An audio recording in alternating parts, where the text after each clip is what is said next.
Welcome to The Street Porter and the Philosopher. I'm the philosopher Rebecca Lowe. And I'm Henry Oliver. The Street Porter and the Philosopher is part of our Substack project, The Pursuit of Liberalism, which is dedicated to refocusing classical liberalism on the arts and philosophy alongside economics. This is our first podcast season, and it's all about liberalism and the arts. We're covering everything from paintings to novels, the reading crisis, to the future and even the idea of liberal culture.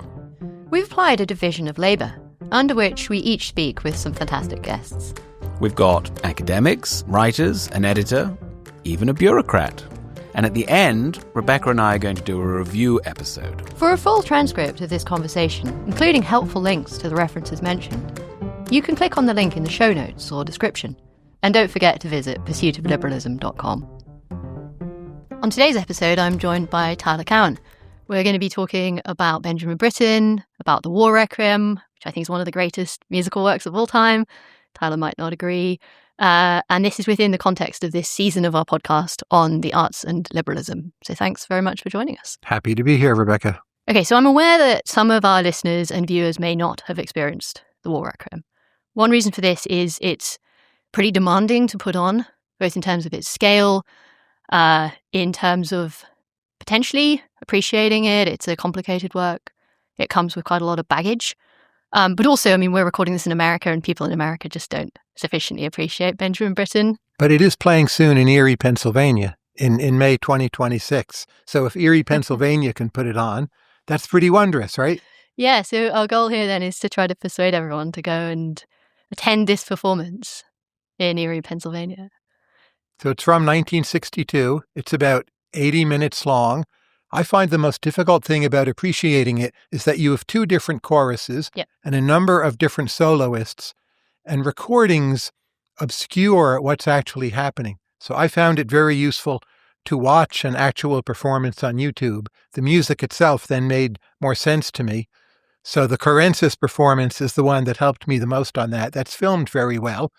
I don't think the music is that difficult to like, but at first it sounds like a big sprawling mess, and it's not.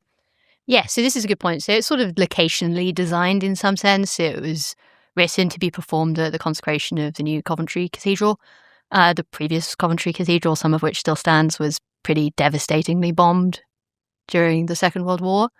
And Britten designed it, I think, with probably the location in mind. That's correct, explicitly. Right. So as you say, there are these groups. There are sort of three groups, I think, aren't there? There's the chorus, the standard SATB chorus, accompanied by orchestra, pretty big orchestra, right. Triple woodwind. We get a big organ in the last movement, and a soprano soloist who sort of attaches herself to the chorus.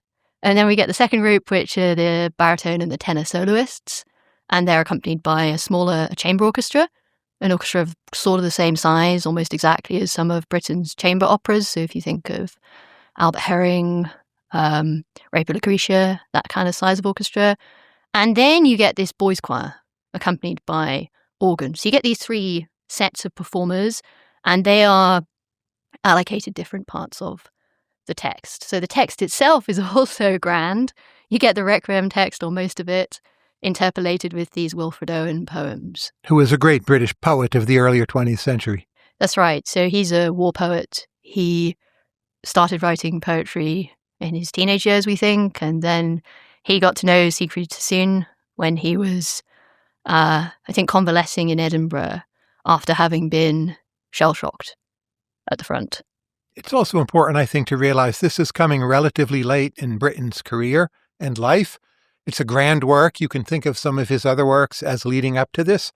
Many people would argue it's his most important work, but it's the coming to fruition of many other ideas he had been experimenting with.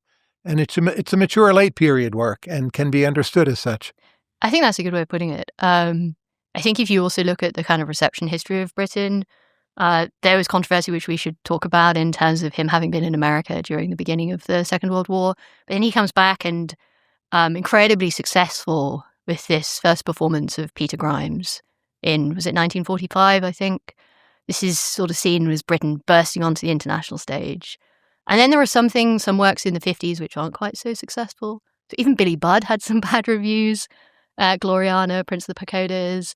Well, Peter Grimes is arguably better than those. Peter Grimes saved his reputation. This is right. Because it was a big hit and it was very good. It's another piece you might put up as arguably his best work. Maybe that or the War Requiem. And if not for that, his career might have really gone askew. And he was a conscientious objector, did not fight in World War II. That, of course, was highly controversial. And I think that's one of the points we need to discuss. Yeah. So we should think about what it means for a conscientious objector to have written this work, which is supposed in some sense to maybe pay tribute to the soldiers. Maybe in some sense it's supposed to play some role in the British response to the war at a time when, of course, conscientious objectors had been seen as maybe betraying the nation. There are very interesting kind of tense questions about the choice of Britten to compose this work. And Benjamin Britten himself, he described the work as a reparation paid to the dead soldiers. That's right. I think in some ways he always had World War I more in mind than World War II, but other parties involved, of course, didn't see it that way. But Wilfred Owen was a World War I poet, and that was the formative experience for him, was World War I, and also the Spanish Civil War influenced him greatly. So he wanted to do this work, and I'm not sure he ever found a way to make it succeed with World War II. That, to me, is one of the drawbacks of the work. This is a good point. So, I mean, Britten was born in 1913. He grew up on the coast. He would have witnessed bombings, heard bombings as a little kid. This clearly had an impact on him. People say also Frank Bridge was his composition teacher in his teenage years. If you look up Frank Bridge on the internet, which I did last night, I mean, I'm a big Frank Bridge fan. I didn't need to look him up for that reason, but I was interested to see what people said about his pacifism. And you'll find this, he's often referred to as a composer and a pacifist. But then when I tried a little harder to find evidence of his pacifism, the thing that kept coming up is Benjamin Britten saying that Bridge was a pacifist and these big conversations that they had. One of Britten's other best works, to interject a separate point, is Variations on a Theme by Frank Bridge, which is one of his better achievements, I would say, as well. Britten also worked quite a bit with W.H. Auden, who was somewhat of a pacifist, though I think a less complete one than Britten, because Auden basically fell in line for World War II, but he had been a pacifist up until then. Well, and Auden converts to Christianity, and Britten never does. He went off and worked with the ambulances, didn't he? And I think Britten tried to persuade Auden not to do that. He said, no, we need you. You're better off producing your art. And this is a bit of a tension too. We should talk about, Britten's pacifism, what his reasons were. But often it seems as if maybe those reasons were he wanted to keep writing his music. I mean, I read something, I think, in one of the letters where he's talking about his frustration wanting to come back from America. So he goes off to America in, I think, 1939. Some of his friends, like Auden and Isherwood, have already gone off there. He goes, I think, not really to avoid the war, but because he thinks he might get to write some music for Hollywood. I think that's one suggestion. Which paid very well, right? Yeah, so that's one suggestion. But then he wrote something about how frustrated he was. He wanted to come back to England, and it was quite hard to get aboard, ship to England because the ships were being used for military reasons. Although, preference was being given to people for military purposes to travel. And he was very frustrated because he couldn't compose. He had these 6 months where he just couldn't compose. He's like, I need to get back to Britain to compose. And he finally does. And then he writes Peter Grimes and has this wonderful time. But, people thinking it's this great act of kind of moral decision. I'm going to leave. I'm going to go to America. One interpretation, I think, is, sure, he didn't like war. But really, he wanted himself and Auden just to focus on producing great works of art. Another way of reading Britten, not inconsistent with what you're saying, is at some point he just became a bit mentally rigid. Yeah. After, say, the late 1930s. And he had a pacifist mindset. He just genuinely didn't know how to reconstruct it. And he was of the generation that had at least implicit sympathies for Stalin in some ways. I don't think he was a Stalinist. He visited the Soviet Russia quite a lot of times. I mean, people usually see that in terms of this great opportunity for artists to work together and collaborate. But there's another reading, which is this is somebody who was left-leaning. This is somebody who potentially had those sympathies, not really minding about feeling complicit going to this place. And he writes this 1936 piece called Russian March, I think. It's quite terrible. It's for brass and percussion. And there is quite a bit of bad Britten, which mostly people don't hear. But so often when he tried to get didactic, he became a much, much worse composer. And this is a tension running throughout War Requiem. So there's that other piece he did, 1937, It's a short piece. It's called Advanced Democracy. Yeah, you sent me this yesterday. Terrible title. And I thought this was I thought this was a joke. I thought this was somebody arranging Britain. I had to look it up. No, it's actual Britain. It's horrible. It's not an AI version of Britain. He did it, and it's embarrassingly bad. And the didactic element is part of what sent it wrong. So he's trying didacticism a final time in the War Requiem. And I think musically he definitely pulls it off. But you're nervous the whole time listening if you know the backstory of Britain, because none of it ever worked. And another thing I find quite interesting, doesn't get enough discussion. In 1940, he's asked to write a piece for the Japanese government. Yeah. And he accepts the commission. Now, he gave them something quite grim, the Sinfonia di Requiem, and they reject it. It's not glorifying the state of Japan enough. That's all understandable. Since he sent them something they reject, maybe you wouldn't say he did the wrong thing, but I certainly would not have done that. It was not obviously the right thing to take such a commission. If Putin's Russia wanted to commission me to do something today, I wouldn't think, oh, I'll take this, I'll send them something they don't like. I would just flat out say no. Now, this is 1940, but China's invaded 1937. Japanese military is quite brutal. It's a funny thing for him to have said yes to. There's a wider point, I think, also about him being quite establishment. So for all he's this conscientious objector, he goes on, he writes stuff for the Festival of Britain that has a political element. Sure. He writes stuff for the coronation of the Queen. He receives the Order of Merit. Peter Pears, his longtime partner, was knighted. It's all very well saying, he's this great kind of moral hero. But another reading is just, well, again and again, you could read it back to this just prioritization of the aesthetic. Maybe he just thinks he needs this kind of support, this kind of patronage, in order to be able to be successful and spend his time writing his music. So maybe it's just a kind of pragmatism. I suspect, though, he believed it. I don't think it was cynical. I think he believed his pacifism. Sure. He would have passed the lie detector test. Well, you can read, I think, parts of his statement he had to make in order to conscientiously be objected, to register as a conscientious objector. That said, there is, I think, there are some interesting questions about the strength of his justification, whether he'd be able to give you a good intellectual justification. There's some story I remember reading somewhere about him and Pears being at some dinner party and some argument coming up, and they sort of left abruptly. And the suggestion was that they just weren't really into making the arguments for things. And I think somebody said something like, "Oh, just Ben couldn't really make the intellectual justification for his pacifism." One thing he said was, people should, in Nazi Germany, rebel against the Nazis and resist that, which is fine to agree with that. But if that's all you've got, you're not going to get very far. There's, I think, also an interesting question about his choice of Owen as well, because there's some suggestion that maybe this is this great pacifist work, the War Requiem. But Owen isn't exactly a straight-up pacifist. I think he called himself in a letter to his mother, a conscientious objector with the kind of seared conscience. And also there are these points where he talks about, I fought like an angel. He wrote this again, I think, to his mother just after he won the Military Cross.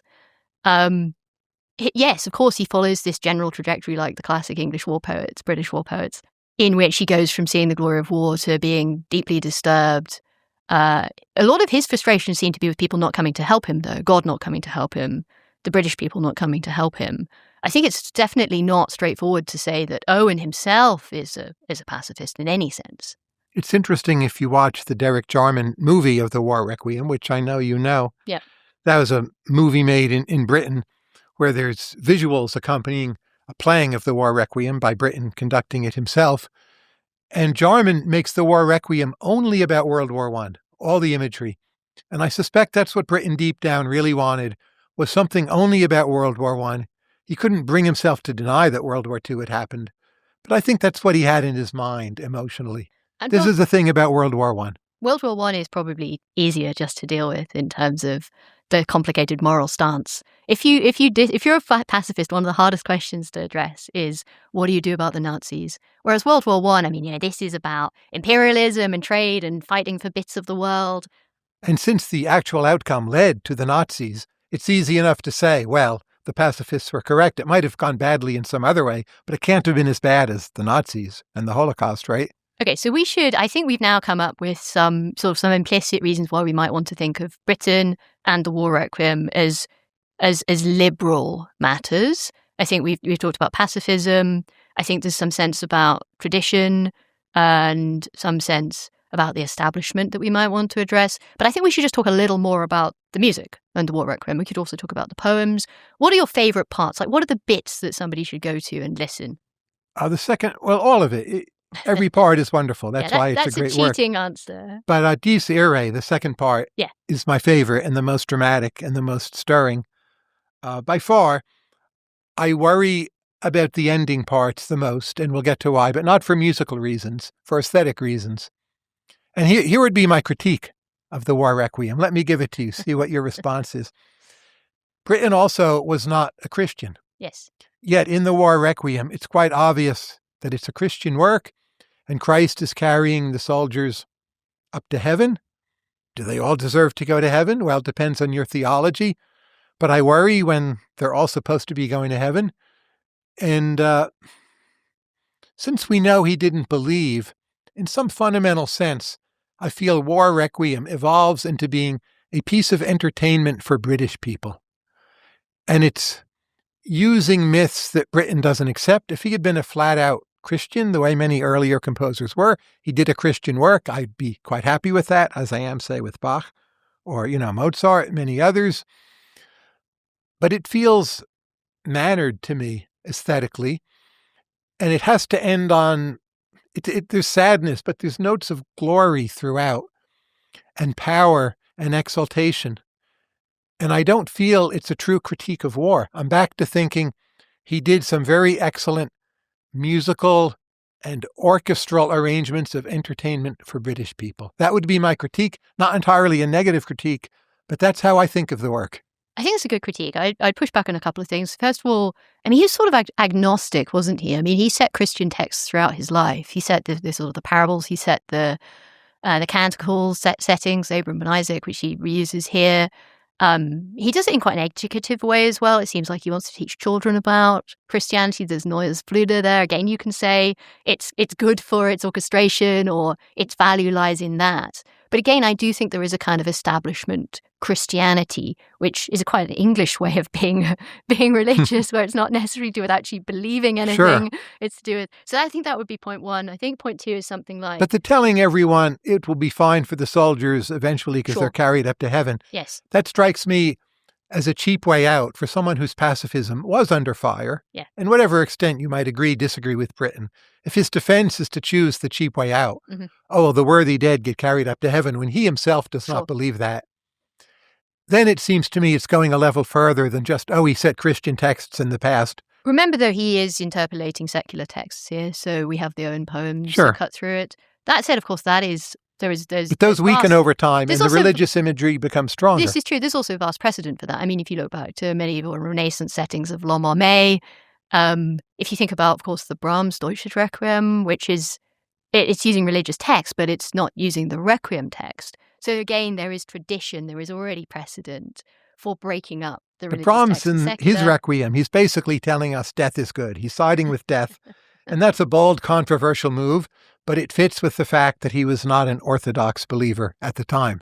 It's also, I mean, another way in which you can compare that, I think, with the Britten is that the Britten is experimental. I mean, he's experimental within recognizable frameworks. This, again, I think, comes back to a sense of conservatism in Britten. What is it? I think Robin Holloway has some line about Britten's style renovating and conserving through boldness and simplicity or something like this. I think if you think about the most innovative moments or the surprising moments of the War Requiem, think about the Pleni Sunt Coeli in the Sanctus, where you get all of the singers, in the chorus at least, free chanting. There's no set rhythm. It sounds like a chorus of wasps.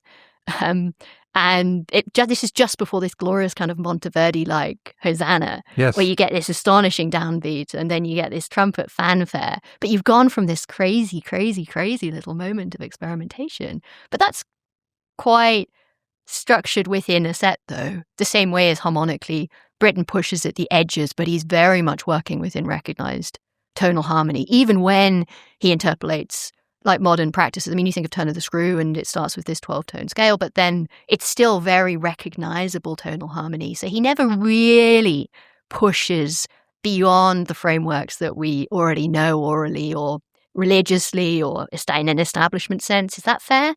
Along those lines, I hear a lot of Mahler and Mahler's Eighth in the War Requiem, which makes sense, right?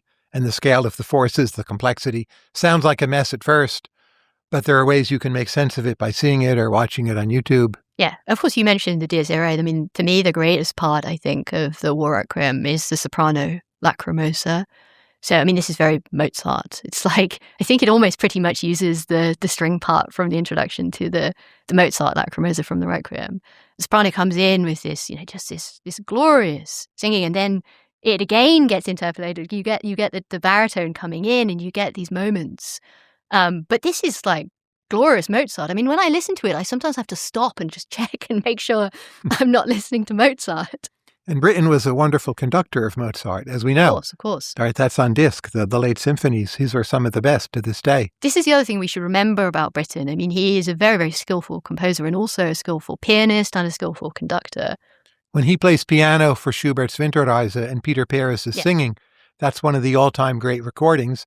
He even conducts Bach's Brandenburg Concerti. And again, still one of the best recordings of those. There's something fluent in his understanding of the musicality of highly distinct composers that very few people managed to touch. This is right. I mean, you look at the Purcell realizations, the songs, some of the recordings of those. But you expect him to be good at that, right? Well, of course, because it's an English people thing. But also, this is the great thing about Britten. He is the first good British composer since Henry Purcell, right? 300 years we've waited for this guy. Elgar is very good. I knew you were going to say that. And of course, you hear Elgar in this. I mean, I think we should also make comparisons with Gerontius or Gerontius, depending on how you want to say it. Absolutely. Both in terms of playing around with the text. I mean, there's a whole big thing about, skipping purgatory, I think, that Elgar does, which Newman didn't. Again, that maybe comes back into your point around how does the work end? Does it end with the glory? Does it end on the question?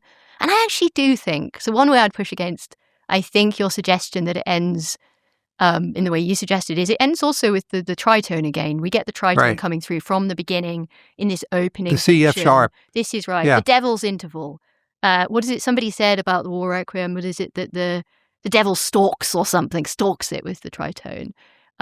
That said, I mean, the tritone has become a quite establishment way of pointing up in settlement. But here's a contrast I would draw. As you know, not too long after the War Requiem, Britten does Curlew River, which is a very underrated work. And it draws from Japanese influences and world music a bit. And there is, again, some elevation at the end, hints at Christianity, but the music itself leaves you highly uncertain. And the original Japanese play it's based on, a mother, her child is kidnapped, she's not getting the child back, she ends up saying goodbye to the child. It's very sad, and it strikes me as much more properly tragic than the War Requiem. And if you listen to Curlew River, and you see, well, this is how Britten could have done it, when he treated the work more as a throwaway, it's a much more honest piece of music. You wouldn't say it's as great as the War Requiem, but it's very, very good. And it's much more in sync, I feel, the aesthetics, the story, everything. So we should also talk about the international influences on his music making. So you said earlier that one criticism somebody might have of the War Requiem, and I think you were positing this yourself, this is, something for the British people to enjoy. But of course, you do see this sort of his commitment to universalism, at least in terms of interpolating styles from different music British traditions. Universalism, to British be clear. Universalism. But I mean, you get the gamelan idea, which of course Britten was very interested in Indonesian music. The Japanese influence, we know that he's interested in that. We know he's interested also in Indian music. And from an early age, he was interested in these things, and you can see And he understood them very well, too. This is right. So you can see this coming through. You can see it in the War Requiem. I think it's in the Sanctus, isn't it? And also just with the percussion. I mean, the percussion, in some sense, those instruments reflect the kind of gamelan sound. So another argument I think you could make for the War Requiem is that this is a commitment to universalism. And of course, the idea was for the first performance in Coventry Cathedral, you'd have the Russian soprano, you'd have the German baritone, Dieskau, and you'd also have Piers, the British tenor. Of course, sadly, the Russians didn't allow the Russian soprano to come and take part, so a Northern Irish soprano had to sing. That's right, some replacement, yeah. Makes it slightly more parochial, perhaps. But this recording that you mentioned, the great Decca recording, which sold, 200,000 copies in the first few months or something. And it's still one of the best recordings. I love it. Work. I think for me it is. Should we talk about a few different versions of the War Requiem? Go on then. Okay, the Decca version. You say some things about it, then I'll say some things. I love the Decca recording. So this is the recording that Britten himself conducted, organized using the forces from the performance. And indeed, I think in this recording, of course, we do get the Russian soprano taking part. There is also, later down the line, they released these sort of outtakes from the rehearsals. They're recording, some of the rehearsals were recorded, and he says these very funny things. Boys, imagine you're running off into the front, and you don't, what is it? He says something like, you're about to be stabbed and you don't want it, or something like this. There are these sort of jokey asides where he's trying to stir up emotion. He talks actually, I think, about that De Pleni Soncelli wasp-like moment. He says something like, if you're in the same rhythm as your neighbor, you're getting it wrong. But he hated the idea of anybody having access to that material. This was released, and this did not go down well. It's one of the 2 or 3 must recordings. It is 1963 sound, which is actually not as bad as it may seem to some of our listeners. Version, remastered, but it's still... Dietrich Fischer-Dieskau is an incredible talent, but I often find him objectionable. He brings too much of his talent to bear on many of his performances, and it can be a bit muggish or overdone. But still, it's an amazing recording, and everyone should listen to it. Piers's voice is a kind of an acquired taste, isn't it? It's quite nasal.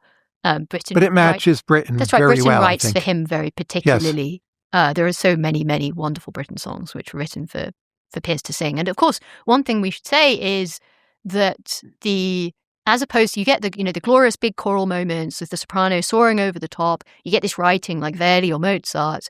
And then when you come to the baritone and tenor solo parts, it's often much more recitative-y. Like I said, you have the small chamber orchestra, oftentimes quite programmatic, so representing kind of pastoral sounds. You get these little sound effects coming in.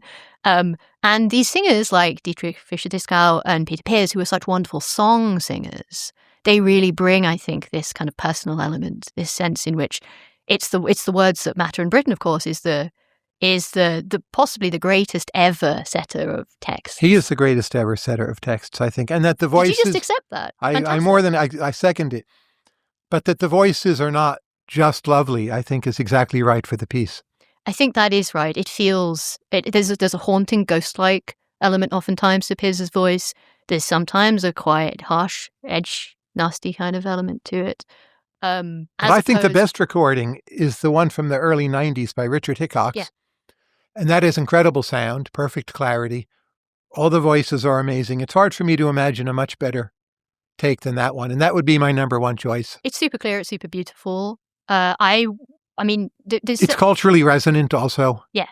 I do think there is an element, though, because this is such a particular work written for a particular time for very particular forces, that if what we're interested in any kind of sense is the intention of the composer in terms of understanding the artwork or seeing the value of the artwork, it's hard, I think, to move past the Britten recording itself. But on that, I'll push back a bit. So Stravinsky recorded just about everything composed by Stravinsky.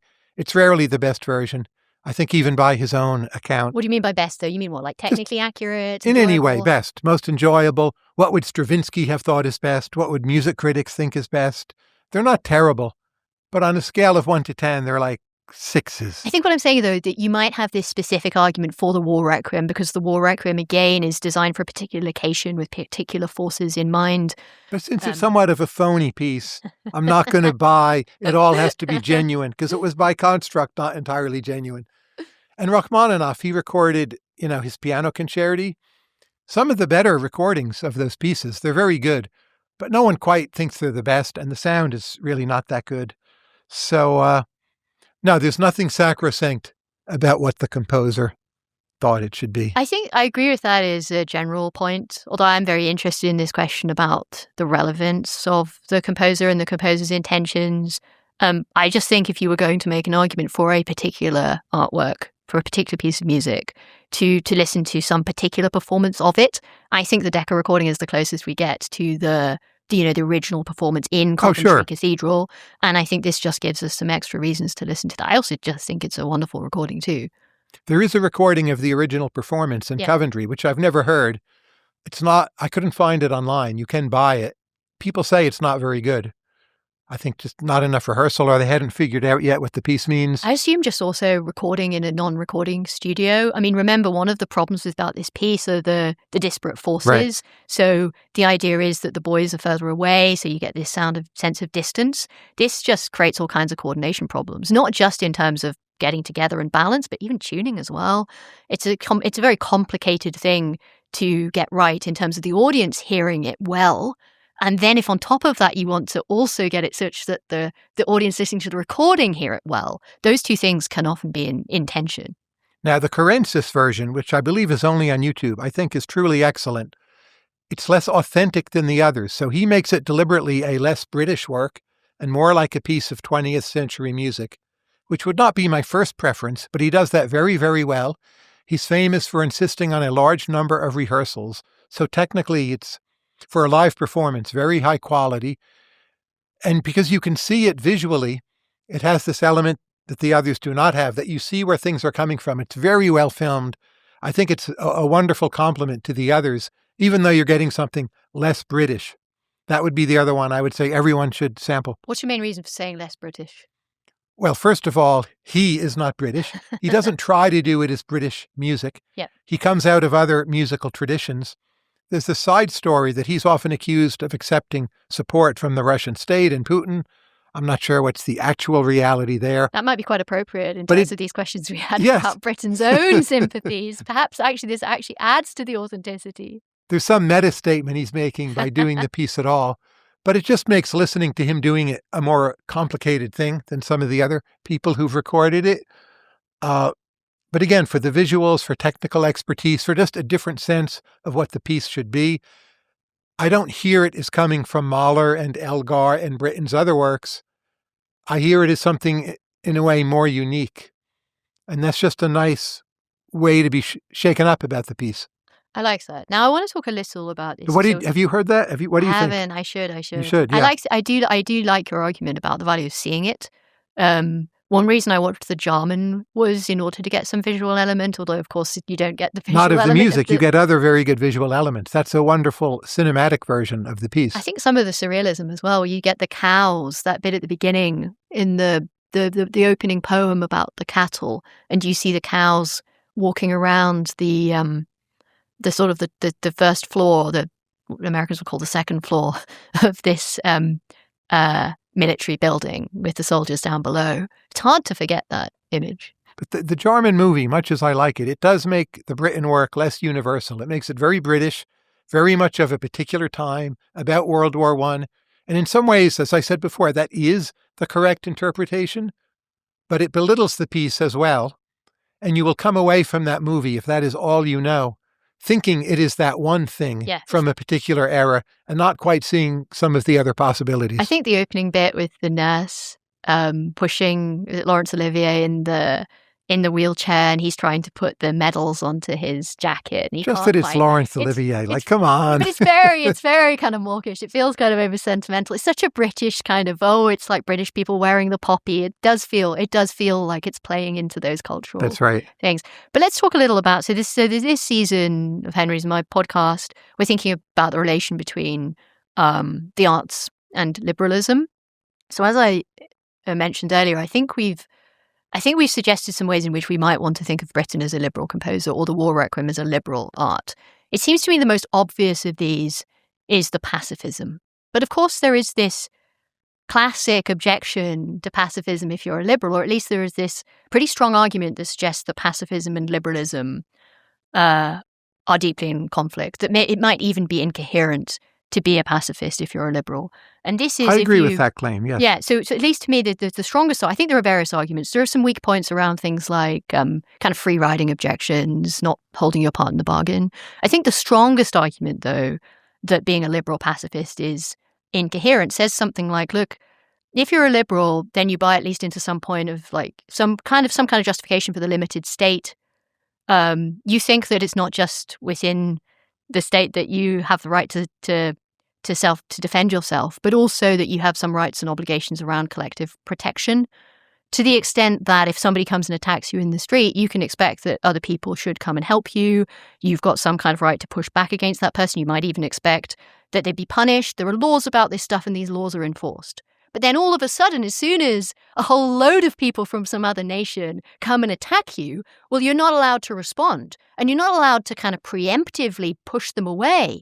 This seems like, in terms of the liberals' commitment to this kind of collective rights and obligations around protection, that pacifism, if pacifism in its absolute form at least, is that no wars are justified, that even we have problems with enforcement, we have problems with any kind of aggression. This just seems like, well, if you're an anarchist, fine. But for the liberal, can a liberal be a pacifist?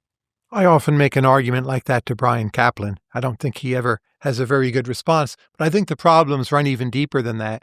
So someone can say World War II, that's a single, quite extreme example. There was, of course, self-defense. The war itself maximized liberty in the longer run. Those are all relevant and I think correct points. But the longer-term historical fact that my polity, the United States, and your polity, Great Britain or the United Kingdom, they were built by force, and to get these nation-states large enough to create free trade areas for prosperity to flourish took a lot of initiated violence to begin with, and it's not clear there was any other path besides that initiated violence.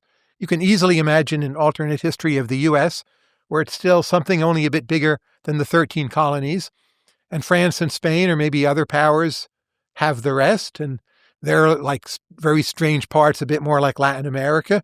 And the United States is not a very large or influential country, and very readily could have happened. I mean, think, what we call the French and Indian War, you call it, the 7 Years' War. Who knows, how contingent those results were. And then the revolution itself, and so on and so on. Louisiana Purchase could not have happened. So it required so much aggression up front. And we're not even getting onto the British Empire, right?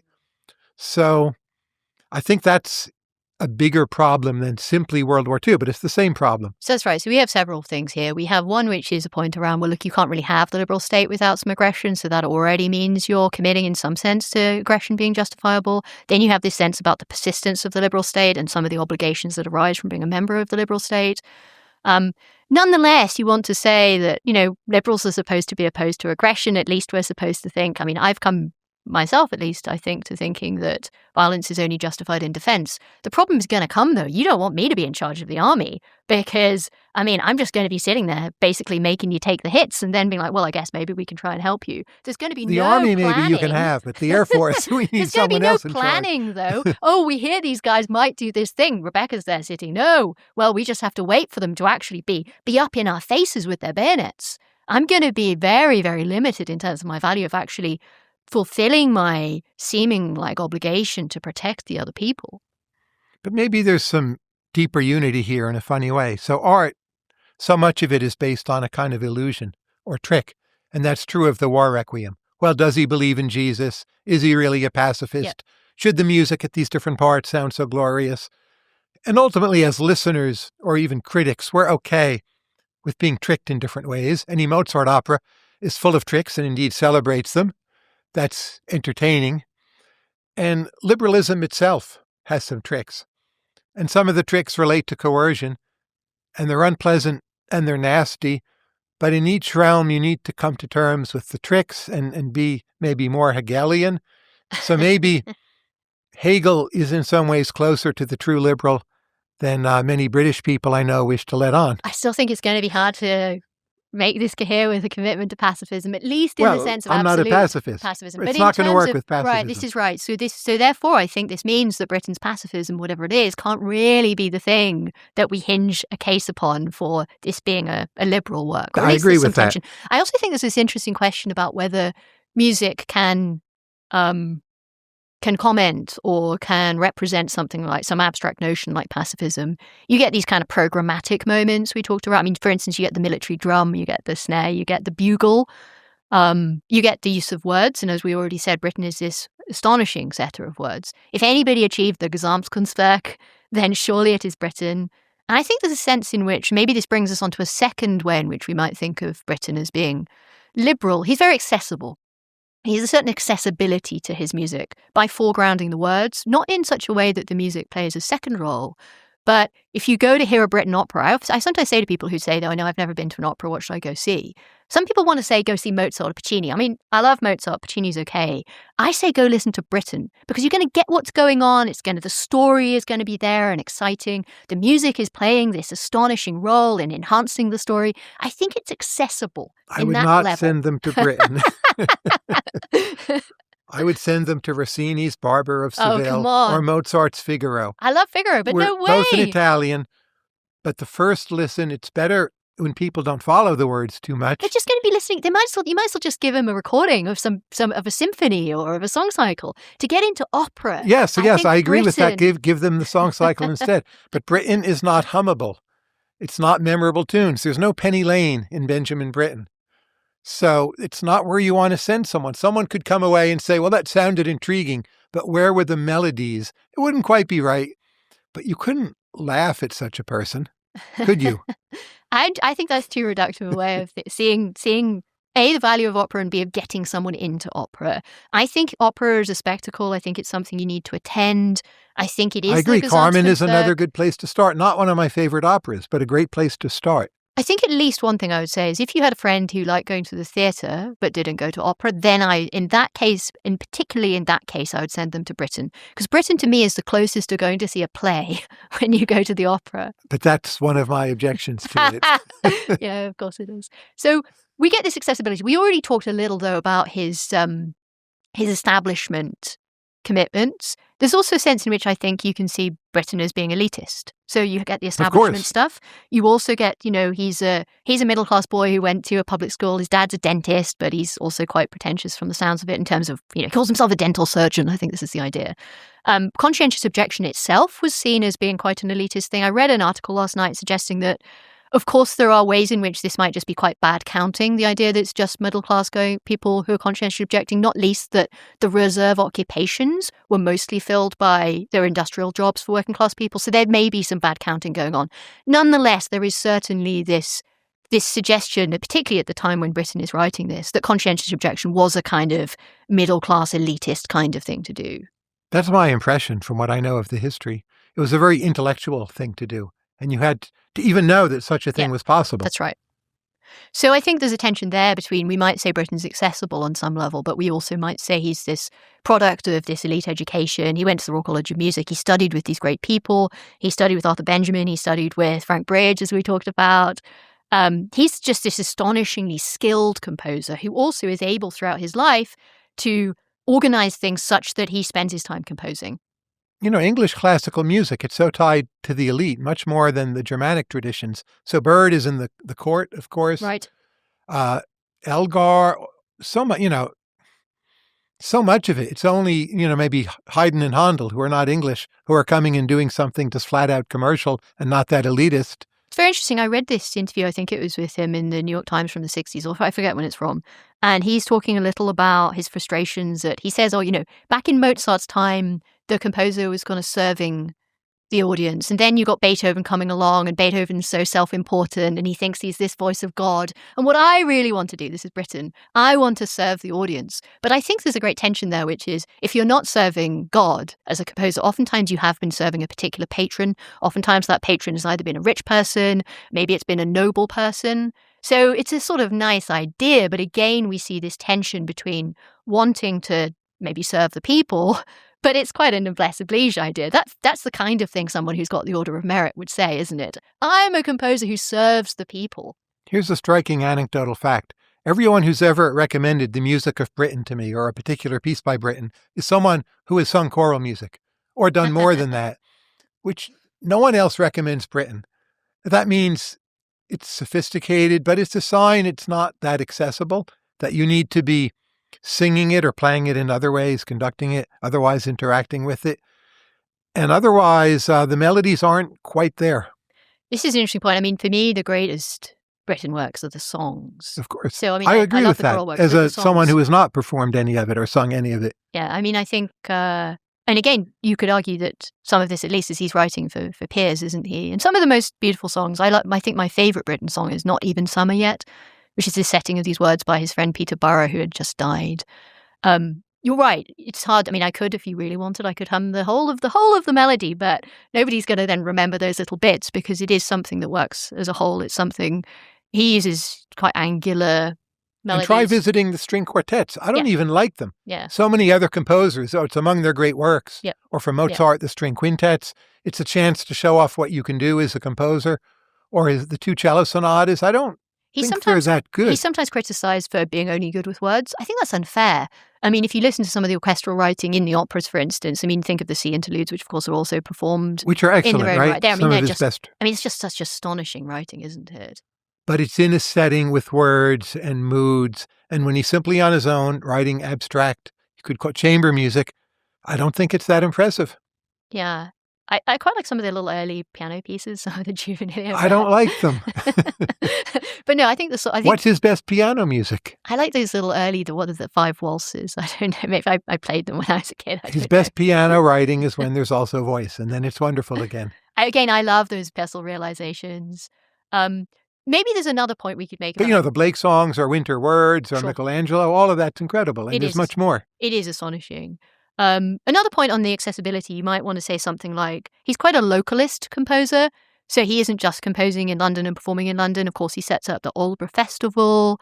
He also is a great educator. He wants to bring children into music. There are other controversial arguments to make about that. But he is somebody who I think is trying to spread music beyond just, say, evensong. You're right, he writes great stuff. And yes, we British people who have come up through that kind of tradition, we love Britain. But Britain himself is trying to push beyond that, isn't it? I mean, he was a composer with the General Post Office film set. I mean, this is the most astonishing thing where, of course, most famously, he wrote stuff with Auden.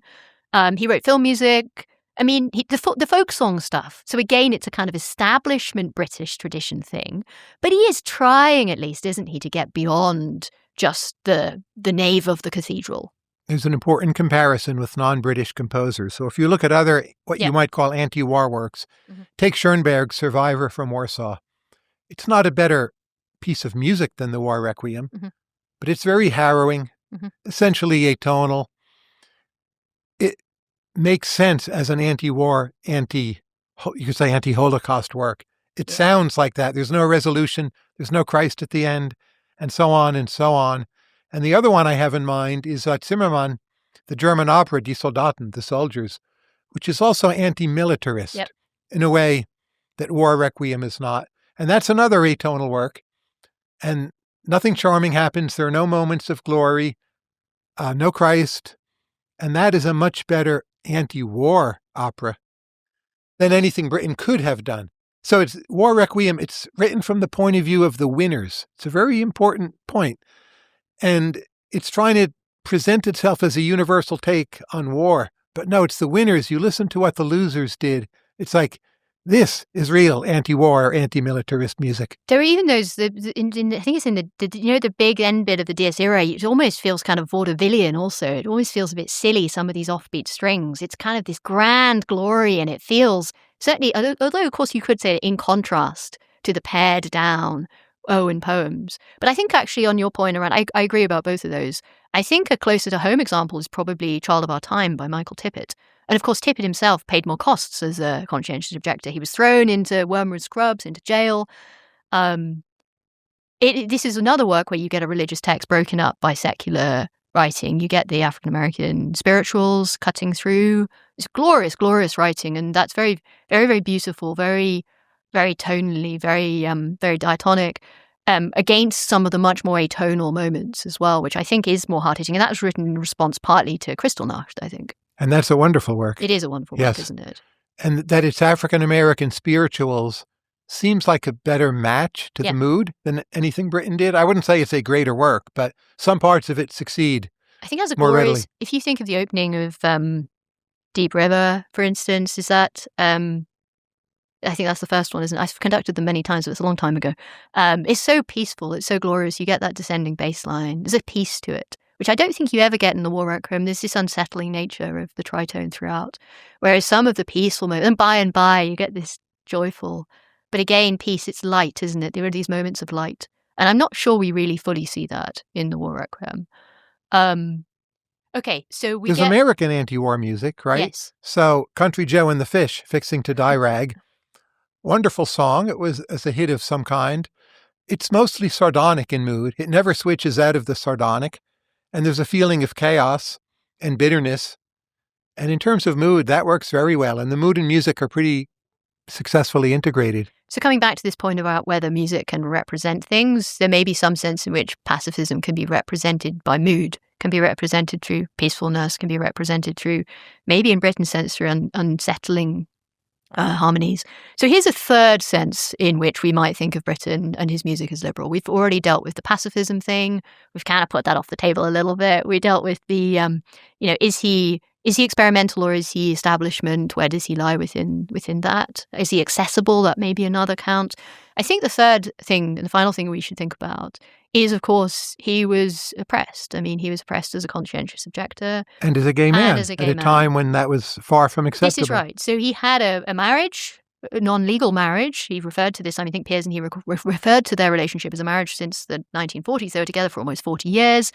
But I mean, I don't know. I think you've also been to the Red House in Aldborough.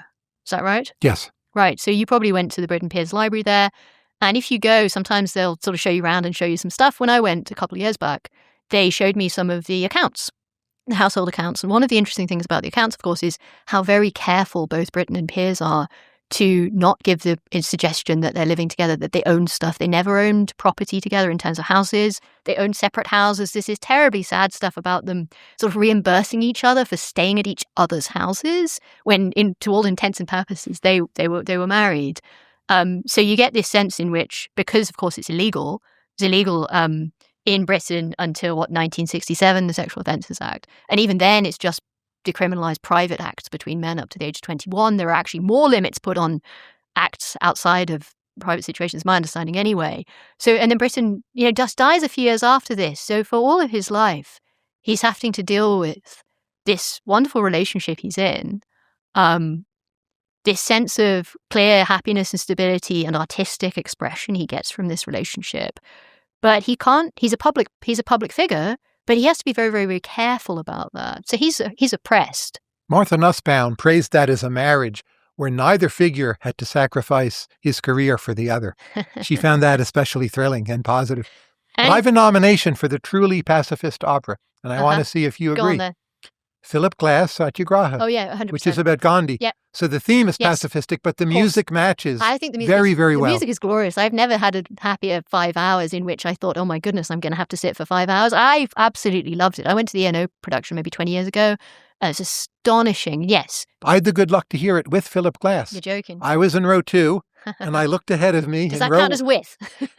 I counted as with. I said, this guy looks familiar.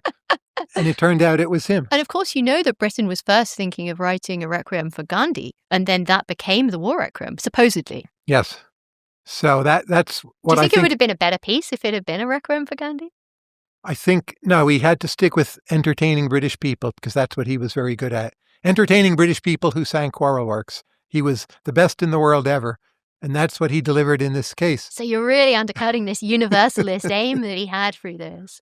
Well, I don't believe in universalism, I would say. And maybe in that regards, I'm slightly less liberal. But Herder's point that things are always region or nation specific, I take very seriously. I also think it's hard to be a liberal in the sense we think of liberal, and this is partly because I'm betraying my commitment to the philosophical social contract theory arguments. But I mean, I buy they just happen to come from John Locke, right? What a coincidence. I don't know. I mean, there's that Rousseau dude as well. Was he from Polynesia or was that Paraguay or might it have been England? It might have been England. And of course, he then came over here and he influenced, all of your stuff. The Carolinas. So we're in Virginia, not the Carolinas. No, I'm thinking about the Declaration of Independence. It's thanks to the essay. But he wrote the Constitution for the Carolinas, yeah. Yes, another controversial moment in his life. I like to say all thinkers are regional thinkers, and I'm going to stand by those words, all the more so today. I just think, though, that the kinds of commitments we have as liberals that are paradigmatically thought of as having as liberals are focused around the state. And liberals, of course, traditionally have been anxious around state power. Sure. And there are all kinds of practical and empirical reasons why it might be that if you care about these particular kinds of things, then the level of coordination, the highest level of coordination in this deeply formal sense of having the obligations and having the laws is going to rest at the state level.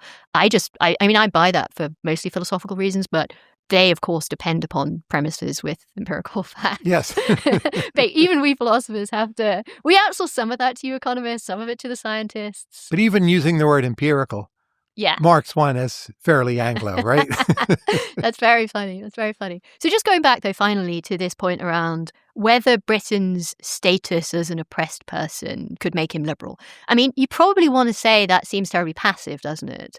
I mean, there are great examples of gay men who have been very illiberal. I mean, Ernst Röhm perhaps is the most famous example of this. Being the subject of oppression does not make you a liberal, and it doesn't make your output liberal. Is there some sense, however, in which we want to say, so I mean, I think maybe the strongest argument to this end is Britain set a lot of gay writers. Britain is notable for setting the most astonishing writers. Oftentimes, if you look at the history of opera, composers have set bad writers. I had a lecturer at Cambridge who once said, "Oh, it's essential to opera. It's essential to opera composition that you set bad text." This is an English guy. But Britain completely goes against that. He sets Melville. He sets Shakespeare. Melville having been gay, of Melville course. having been gay. I made myself a little list, in fact. So of the people that Britain set, who there are at least suggestions that they were gay, you get Auden, you get Melville, you get Forster, you get Henry James, you get Thomas Mann, you get Owen himself, you get Lytton Strachey. So some of these people are... You pronounce it Strachey, is that correct? Pretty sure. I'm English. We say well, you all get the final word on that one. But there might be some sense in which is what Britain is doing. He's furthering the works of other gay people. There's maybe an argument like that. There's probably a harder argument to make about whether homosexuality or whether tolerance to homosexuality can be seen in his writing. Sometimes people say things like Peter Grimes is a gay opera. But it's Billy Budd, right? Billy Budd, yes, Billy Budd is beautiful, and there is this deep tension with how people respond to his beauty. But it's a homoerotic story. Yes, this is right. So this seems like a clear example of it. You also get, for instance, people claiming these things about Turn of the Screw. There are suggestions about the relation between Quint and Miles. People want to say this about Peter Grimes. I'm less convinced in Turn of the Screw. Billy Budd, to me, is obvious. I'm much less convinced too, but I think what I'm getting at is that there has been a bit of a kind of a trend, at least within musicology, within academic musicians writing about Britain, to suggest that you can find evidence of... Oh, I definitely believe that. That makes sense to me. But my worry is with victims of oppression that they're sometimes too ready to slide into a more general sympathy of what they perceive as victims of oppression. So Britain caring so much about the Spanish Civil War, he should have simply sided with neither. They're both bad. That's right. Neither side was pacifist, Spanish bombs. You remember the great line in The Prime of Miss Jean Brodie, where the girl has gone off to fight, and Miss Jean Brodie has been trying to influence these girls, and then suddenly you hear this word, you hear back that this girl has died at the front, and she says, "But Miss Brodie, she was fighting for the wrong side." There's this terrible moment. Yes. But you're right. I mean, was either side the right side? And now the thing we call third worldism is making a big comeback through Mamdani and others. Yeah. Politics in Ireland is not always rational. They see themselves as the victim, which, to be clear, they completely were. But I think it skewed their perspectives on many other issues. So we could also, going back to something we talked a couple of times in this discussion, the suggestion that maybe Britain was overly sympathetic to left-wing authoritarian states. Yes, and when you look at some of the Germanic takes on war, post-World War II, now to be clear, they see themselves as the loser, but not the victim. And that's the perspective you get in that music. And maybe those are the most genuinely anti-war pieces, aesthetically. I also think, for me, actually coming back to this point about aesthetically, I just wonder if we're looking at Britain the wrong way. I just think maybe what he cared about was beauty, what he cared about was setting the texts, what he cared about was creating wonderful music. And yes, he did have these ordinary human concerns about war, and maybe he had deeper reasons than I just want to compose my music, not to fight. Maybe he did find it horrible. I'm sure he did. And maybe he was scarred psychologically from the bombs dropping in his coastal town when he was a kid. But we may just be looking for too much stuff here, mightn't we? That's quite possibly true, yes. So I think we should finish with you saying what your take is on the War Requiem. Is it a great work? It's truly a great work. It is important to listen to multiple versions. It is very useful to watch it being performed, whether on YouTube or in person.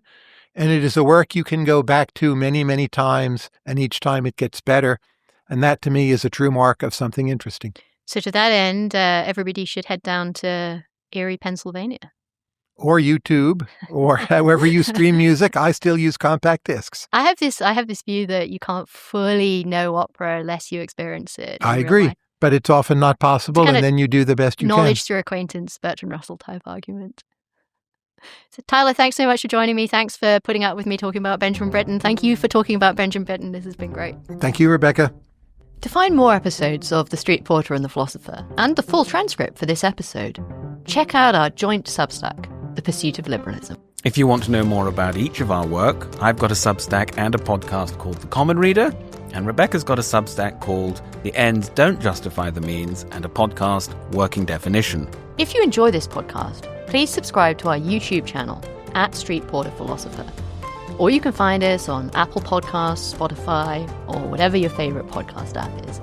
For now, take our guests' great advice and listen to some music, head to the museum, read a great book, and we'll see you next time.